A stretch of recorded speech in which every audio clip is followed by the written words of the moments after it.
okay? I didn't start this off by looking at incubator babies. I was just trying to research Epstein's ranch, okay?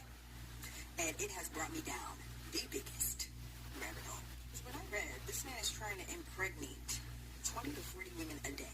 People waking up with equipment plugged into them. I'm like, 20 to 40? This man is not doing this by himself. This man is running a whole lab.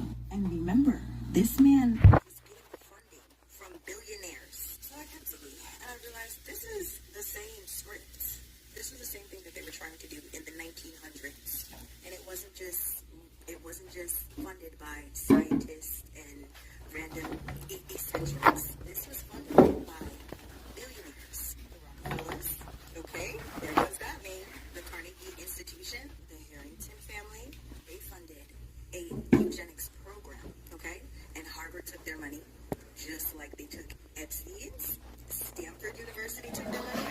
They were funding labs, putting a whole idea around we can build a better population with better eugenics. This is where it starts to get a little wild, okay? I don't know if you guys remember or you have heard of the World Fairs, right? They had babies on display in those World Fairs, in incubators, right?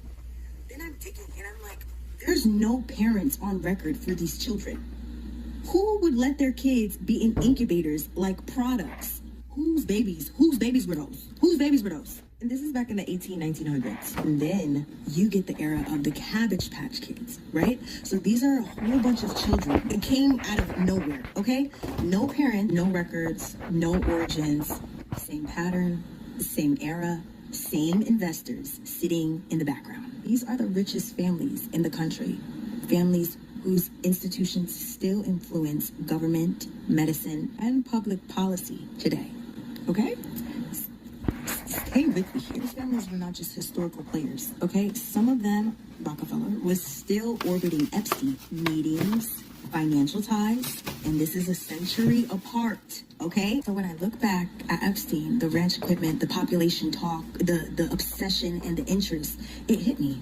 These are not new talks or new things that are trying to be done. He is following the same exact thing that they were doing in the 1900s. They were obsessed with eugenics in the 1900s. There's the same names floating around over again, just in the background now, from the 1900s, a century apart. This is just the beginning, okay?